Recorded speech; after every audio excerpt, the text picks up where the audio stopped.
오늘 우리가 읽은 본문의 말씀은 죽음의 문턱에서 구원받은 한 시편 기자의 감사시가 되겠습니다. 오늘 시인은 생명을 위협하는 그 질병 속에 있다가 이제 고침을 받았습니다. 산자와 죽은 자 사이의 경계 속에 있던 그가 드디어 이제는 산자의 땅으로 돌아오게 된 것입니다. 자신이 산자의 땅에 이르렀다고 하는 사실이 얼마나 기쁜지를 오늘 고백하고 있는 것입니다. 우리가 살면서 조그만 물건을 잃어버렸다가 찾아도 그렇게 기쁜데 자칫 자신의 잃을 뻔한 생명을 되찾은 사건이야말로 얼마나 감격스럽고 귀한 일일까요? 사실 우리는 일상적으로 이런 것들에 대하여 감사를 느끼지 못할 때가 많습니다. 늘 그곳에 당연히 있어야 할 것으로 압니다. 우리의 건강, 우리의 일들이 늘 있을 것이라고 생각하는 것이죠. 마음껏 숨을 들이쉬고 내쉬면서도 감사하지 않습니다. 또 물 한 잔을 벌컥벌컥 마음껏 마시는 것에 대해서도 감사하지를 않습니다. 변덕과 고집이 들끓어도 늘 웃는 미소로 함께 곁을 지켜주는 친구들, 나를 위해 기도해 주는 분들, 또 내 곁을 든든히 지켜주는 가족이 있음에 대하여도 우리는 감사하지 못할 때가 많습니다. 그저 당연하게 여기는 것입니다. 그러나 반면에 죽음의 문턱에 갔다 온 분들은 어떤 것도 당연하게 여기지를 않습니다. 모든 것이 은총이요 선물이라고 여기는 것입니다.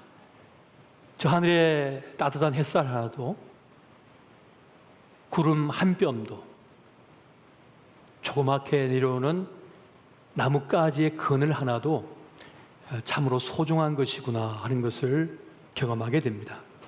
이 푹푹 찌는 여름날에 뜨거운 햇살, 그리고 매연 연기를 뿜으며 달려가는 오토바이 소리에 깜짝 놀라면서도 그것이 정겹게 느껴지게 됩니다. 내 앞을 가로막는 사람도 전에는 못되게 보였지만 죽음의 문턱에 다녀온 이들은 그것조차도 귀하다라고 여긴다는 것입니다. 오늘 시인의 고백처럼 우리는 일이 잘 될 때는 그것이 영원할 것처럼 느끼는 것 같습니다. 오늘 6절 말씀 보니까 내가 형통할 때 말하기를 영원히 흔들리지 아니하리라 하였도다. 사람이 건강할 때, 일이 잘 풀릴 때, 평온할 때는 그것이 영원할 것처럼 느껴집니다. 그것이 영원히 지속될 것처럼 느껴요. 그러나 여러분, 이 세상에 지속 가능한 것은 없습니다. 일정한 때가 지나면 멈추게 되어 있습니다. 그것이 사라지게 되어 있습니다. 우리 건강에도 빨간 경고등이 켜지게 됩니다. 어깨가 말을 걸어오고 허리가 말을 걸어옵니다. 무릎이 말을 걸어오고 갑자기 옆구리가 말을 걸어오기 시작합니다. 그렇게 되면 그동안 좋아했던 것을 이제 더 이상 할 수가 없습니다. 마음껏 먹을 수 없고 마음껏 다닐 수도 없게 되는 것입니다. 어제와 오늘의 성공이 내일까지 보장드리라는 법도 없습니다. 잘 풀리던 그 일도 어느 순간 멈추게 됩니다. 아예 그 일이 사라져 버리기도 합니다. 늘 내 곁에 있어줬던, 나와 함께 했던 사람들이 하나둘 사라지기 시작합니다. 우리가 지금 최첨단의 스마트폰을 가지고 있습니다. 그 옛날 아폴로 11호를 달에까지 보냈던 그 컴퓨터보다 더 강력한 기능을 가진 스마트폰을 가지고 있지만 전화할 데가 없습니다. 내 말을 들어줄 사람이 없어집니다. 그때를 우리가 맞이하게 되는 것입니다. 오늘 시인은 한순간 하나님이 얼굴을 가리시니 내가 극심한 근심에 쌓였다, 이렇게 고백하고 있습니다. 7절 말씀 보니까 여호와여 주의 은혜로 나를 산같이 굳게 세우셨더니 주의 얼굴을 가리심에 내가 근심하였나이다. 그가 고난의 상황 속에서 하나님을 깨닫게 되었다, 이렇게 고백하고 있는 것입니다. 영원히 평온하리라, 영원할 것이다 라고 얘기했던 내 삶의 토대가 지진을 만나듯 흔들리자 그때 비로소 하나님을 깨닫게 되었다고 지금 시인이 고백하고 있다는 것입니다. 그리고 그동안 자신의 삶이 평온했던 그 이유가 하나님의 보이지 않는 손이 붙들고 계셨기 때문이라는 사실을 그가 깨닫게 되었다는 것입니다.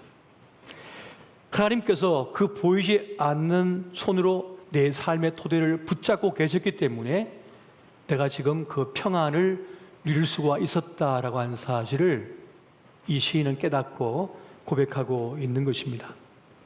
오늘 우리도 이 코로나 상황뿐만 아니라 여러 가지 어려움의 지경 속에서 무엇보다 하나님을 깨닫고 하나님을 기억하시기를 예수 이름으로 축원드립니다. 거침없이 달리는 삶을 멈추게 되었을 때 당혹스러워하지만 그 자리에서 우리는 자신을 오롯이 돌아볼 기회를 맞을 수 있다는 것입니다. 하나님에 대하여 깊이 생각하면서 은혜의 관점으로 자기의 삶을 돌아볼 수 있게 된다는 것입니다. 지금 내 모습이 내가 원하는 모습이 아닐 수도 있습니다. 내가 지금 이런 그 자리가, 내가 서 있는 그 자리가 내가 원하는 자리가 아닐 수도 있습니다. 하지만 그 모든 것이 은혜의 관점으로 보면 은혜였다라고 한 사실을 깨닫게 된다는 것입니다. 그래서 은혜의 관점으로 바라보게 되면 지금 멈춘 것이, 지금 넘어진 것이, 실패한 것이, 망한 것이 은혜구나, 사람을 잃은 것이 도리어 은혜구나 하는 것도 깨닫게 된다는 것입니다. 요셉은 형들에 의하여 이리저리 끌려다니는 인생이 되고 말았습니다. 다른 사람에 의하여 끝없이 추락한 인생이 바로 요셉의 인생이었던 것입니다. 그것처럼 우리는 내 인생임에도 불구하고 다른 사람들에 의하여 이리저리 끌려다닐 때가 많습니다. 내가 원치 않은 평판을 들을 때도 있고 내가 원치 않은 자리에 서 있을 때도 많습니다. 그 내가 원한 것이 아니었어요. 다른 사람에 의하여 또 상황에 의하여 이리저리 끌려다닌 결과였습니다. 그런데 요셉에게는 상처가 없고 분노가 없고 원망이 없었습니다. 어떻게 그것이 가능합니까? 은혜의 관점으로 자기 삶을 살폈기 때문에 그렇습니다. 그가 애굽의 총리가 되어서 그 형들을 만났을 때 그렇게 말을 합니다. 이것은 하나님의 큰 섭리, 구원의 역사 속에 있었던 일이라고. 그러므로 두려워하지 말라고 그렇게 은혜의 관점으로 자신을 바라보는 것을 보게 됩니다. 많은 분들이 지난날의 상처를 끌어안고 삽니다. 지난날의 실패를 끌어안고 삽니다. 지난날의 버림당함을 끌어안고 삽니다. 이미 지난 시간에 그 때를 넘어서서 지금은 반듯한 삶을 살고 있음에도 불구하고 여전히 지난 과거의 상처, 아픔, 슬픔에 매여서 살아가는 분들이 무척이나 많습니다. 또 그것이 지금의 삶을 엉망진창으로 만들도록 허용하는 분들도 많이 계신 것을 보게 됩니다. 그러나 그리스도 예수의 사람들은 모든 상황 속에서, 모든 형편 속에서 하나님의 은혜를 붙들 수가 있어야만 합니다. 그 은혜를 끌어안아야만 우리는 불행 속에서도, 비극 속에서도, 실패 속에서도 자신을 건져낼 수가 있고 바르게 살아낼 수가 있는 것입니다. 여러분, 은혜의 관점으로 보면 나쁜 것도 나쁜 것이 아닙니다. 은혜의 관점으로 보면 진짜 좋은 것은 아직 나에게 오지 않았다고 하는 사실을 깨닫게 됩니다. 또 은혜의 관점으로 바라보게 되면 끝난 것처럼 보이는데 끝난 것이 아닙니다. 왜냐하면 지금도 하나님의 은혜가 작동하고 있기 때문에 그렇습니다. 할렐루야. 여러분, 은혜를 아는 사람은 어떤 순간에도 은혜를 선택합니다. 세상의 판단과 지혜를 선택하지 않고 은혜를 선택합니다. 자기 공로, 자기 의를 부인하고 오직 하나님의 은혜만을 고집하기 시작합니다. 은혜를 선택하면 여러분, 슬픔도 아픔도 실패도 자만도 교만도 이기심도 이겨내게 됩니다. 시편 119편 71절에 보면 그 유명한 말씀이 있죠. 고난당한 것이 내게 유익이라. 이로 말미암아 내가 주의 율례들을 배우게 되었나이다. 하나님을 깨닫게 되었다는 것입니다. 당장은 이해가 되지 않는데 은혜로 그것을 받아들이게 되면 그 고난 속에서 깊은 은혜를 깨닫게 된다는 것입니다. 여러분, 어려움을 당하면, 고난을 만나면 모든 것이 멈추게 되어 있습니다. 좋은 것도 멈추지만 나쁜 것도 멈추게 돼요. 잘 나가던 나도 멈추게 되지만 나쁜 것도 멈추는 은혜를 경험하게 됩니다. 죄에 지을 힘조차 잃어버리기 때문에 그 속에서 자신을 돌아보게 된다는 것입니다. 그 멈춤의 시간을 통해서 깊이 자기 삶을 돌아보게 된다는 것입니다. 나를 돌아보고 하나님을 생각하게 되고 자기 삶을 깊이 묵상하면서 자기 삶에서 이렇게 재편하게 된다는 거예요. 그래서 하나님께서는 때로 우리에게 광야를 허락하십니다. 돌아가는 애움길을 허락하시고 때로는 버려진 땅과 같은 코라의 시간도 우리에게 허락하는 것을 보게 됩니다. 그렇게 광야는 결핍의 땅이지만 그 결핍의 시간을 통해서 정말 소중한 것, 진짜 중요한 것, 진짜 내가 무엇을 붙잡아야 되는지를 깨닫게 됩니다. 그 시간이 없으면 마냥 달릴 뿐인 것입니다. 마냥 달리면서 자기 다 소진해요. 건강도 다 소진합니다. 자기의 능력도 다 소진해 버립니다. 그저 모든 에너지를 다 쏟아부었지만 자기가 원한 자리가 아닌 엉뚱한 곳에 서 있는 자기를 발견하게 된다는 것입니다. 그렇기 때문에 멈춤의 시간, 고난의 시간을 통해서 우리는 자기 삶을 새롭게 바라보게 되고 재편하게 된다는 것입니다. 그렇게 하나님께서는 우리에게 광야를 허락하십니다. 고난을 허락하십니다. 여러분, 고난은요, 은혜를 은혜로 깨닫게 합니다. 그동안은 은혜가 은혜인 줄 모르고 살아왔습니다. 은혜를 자기 실력, 자기 능력으로 착각하며 살 때가 많습니다. 그렇게 은혜를 은혜인 줄 모르며 살게 되면 은혜로 주어진 것들을 함부로 다루게 됩니다. 그럼 함부로 다루면 어떻게 됩니까? 망가지게 되죠. 나중에 그것을 잃어버리게 됩니다. 여러분, 은혜를 모르면 은혜로 주어진 건강을 잃게 됩니다. 원래 나는 유전자가 좋아, 체질적으로 건강해 하면서 은혜로 주어진 건강을 함부로 낭비하다가 100년 살 인생이 반백년으로 끝나버린 일이 얼마나 많은지 모르겠습니다. 은혜로 모르면 은혜로 주어진 사람을 잃게 됩니다. 나는 똑똑하고 잘났으니까 늘 사람들이 옆에 있어. 늘 나와 함께 하고 싶어 하는 거야. 근데 곰곰이 생각해 보면 내가 뭐 잘해준 것도 없는데, 막 그렇게 대단하게 해준 것도 없는데 찾아와주고 함께 해주고 기도해주고 염려해주고 배려해주거든요. 은혜로 주어진 것들을 우리가 경홀히 여기지 말아야겠습니다. 은혜를 은혜로 모르면 은혜로 주어진 기회도 잃게 됩니다. 우리가 인생을 살다 보면 주님께서 주시는 기회가 있습니다. 건강을 회복할 기회가 있고요. 좋은 사람 만날 기회가 있고요. 성공할 기회를 얻게 됩니다. 하지만 은혜로 주어진 것들을 함부로 다루게 되면 내 앞에 당도한 기회도 잃어버리게 됩니다. 놓쳐버리게 되는 것이에요.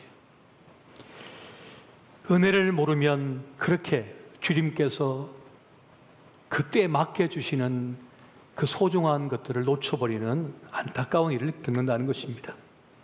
그렇게 여러분, 은혜로 아는 사람은 은혜에 맡길 줄을 압니다. 우리가 살다 보면 도무지 답이 보이지 않을 때가 있어요. 도무지 답을 찾을 수가 없을 때가 있습니다. 그저 막막할 뿐입니다. 그때는 어떻게 됩니까? 하나님의 은혜에 맡겨야 됩니다. 사람도 맡겨야 되고요. 그 문제도 주님께 맡겨버려야 됩니다. 주님, 저는 어찌할 수 없습니다. 춤부여 의지 없어서 저는 아무것도 할 수 없으니 주여 도와주소서 하고 맡겨드려야 되는 거예요. 그 은혜의 손에 맡겨드릴 때라야 하나님께서 그 은혜로서 우리의 삶을 만지기 시작한다는 것입니다. 여러분, 은혜가 주는 이 한 방을 아는 사람은 은혜에 맡기는 거예요. 은혜에 맡기는 것입니다. 근데 이 은혜를 모르면 자기가 해결하겠다고 자꾸 손을 대죠. 그럼 어떻게 됩니까? 덧나요. 덧나버려요. 망가져버려요. 그때는 주님의 은혜의 손길에 맡길 수가 있어야 한다는 것입니다. 여러분, 부스러기 은혜의 소정을 알았던 이방 여인은 예수님을 끝까지 추격합니다. 찾아옵니다. 그리고는 주님 상에서 떨어진 그 부스러기라도 내 딸에게 주소서라고 간절히 구합니다. 주님은 그 부스러기 은혜라도 그 이방 여인의 딸에게 허락하죠. 그래서 구원함을 받는 역사가 일어났던 것을 보게 됩니다. 그것처럼 은혜를 아는 사람은 은혜에 맡기고 은혜를 구한다는 것입니다. 그렇다면 여러분, 은혜 중에 은혜가 무엇인 줄 아십니까? 은혜 중에 은혜는 믿어지는 은혜입니다. 예수 그리스도께서 우리의 모든 죄를 대신 짊어지시고 십자가에 죽으시고 사흘 만에 부활하심으로 이제 그것을 믿는 자가 구원받는다라고 하는 이 사실을 믿게 되는 것, 믿어지는 것, 이것이 은혜임을 여러분 기억하시기 바랍니다. 어떤 것을 가지고도 설득시킬 수가 없는데, 납득시킬 수가 없는데 그냥 그것이 믿어져 버리는 거예요. 이 사실이 그냥 수용되어져 버리는 거예요. 이것이 얼마나 놀라운 은혜입니까? 우리가 은혜 받았음을, 은혜 속에 있음을 안다고 하는 것이 그렇게 중요하다는 것입니다. 여러분, 은혜를 이제 알았다면 우리는 은혜를 머물게 해야 됩니다. 여러분, 진짜 실력이 뭡니까? 좋은 것을 머물게 하는 것입니다. 건강이 머물게 하는 것입니다. 좋은 사람이 내 곁에 머물게 하는 것입니다. 선한 일들이 내 삶 속에 머물게 하는 것입니다. 이게 진짜 실력인 거예요. 인생의 실력인 거예요. 좋은 사람 다 떠내보내고 잃어버리고 나쁜 사람만 곁에 두고 살아요. 건강 다 잃고 약 딸고 사는 인생이 돼요. 이게 얼마나 어리석은 것입니까? 좋은 것이 머물게 하는 것. 그렇다면 우리는 하나님의 은혜가 내 삶 속에 머물게 할 수 있어야 할 것입니다. 여러분, 은혜를 머물게 하는 길이 무엇입니까? 그것은 감사하는 것입니다. 누군가 나에게 사랑을 베풀고 선을 베풀어 주었다면 고맙습니다, 감사합니다 라고 표현을 하는 거예요. 그러면 그 사랑이 계속 나에게 머물러요. 함께해요. 그러나 그것을 외면하고 못 본 척하고 지나쳐 버리면 그 배려의 손길도 어느 순간 사라져 버립니다. 그것처럼 하나님의 은혜도 우리가 감사하고 고마움을 표하고 주님을 향할 때 그 은혜가 계속하여 우리에게 머문다는 사실입니다. 그래서 주님께서 우리에게 감사하라고 명령하셨던 것을 보게 됩니다. 또한 하나님의 은혜가 머물게 하는 또 한 가지 길이 있습니다. 그것은 은혜를 받았으니 또한 은혜를 베푸는 자가 되는 것입니다. 하나님의 손과 발이 되어드리는 하나님의 동력자가 되어드리는 것입니다. 시편 112편 5절과 6절 말씀을 같이 한번 보겠습니다. 자, 시작. 은혜를 베풀며 구워주는 자는 잘 되나니 그 일을 정의로 행하리로다. 그는 영원히 흔들리지 아니하며 의인은 영원히 기억되리로다. 아멘. 은혜를 받았으면 그 은혜를 베풀어 주는 겁니다. 그 우물의 물을 퍼서 자꾸만 주변에 뿌리면 어떻게 됩니까? 그 주변이 풀이 자라고 나무가 자라서 숲이 됩니다. 생명의 꿈틀대는 곳이 돼요. 그런데 그 우물에 물이 그냥 고여 있으면 그 주변은 사막일 뿐인 것입니다. 그처럼 자꾸만 은혜를 받은 우리가 은혜를 자꾸만 흘려내 보낼 때 예상치 못한 은혜가 우리 삶의 자리를 차지하게 되는 것입니다. 오늘 죽음의 위기를 벗어난 시인은 이제껏 살아온 자기 삶을 정리하고 이제 내 삶을 어떻게 살아가야 될까를 지금 고백하고 있습니다. 시편 30편 11절 12절 보니까 이렇게 말을 합니다. 주께서 나의 슬픔이 변하여 내게 춤이 되게 하시며 나의 베옷을 벗기고 기쁨으로 띠띠우셨나이다.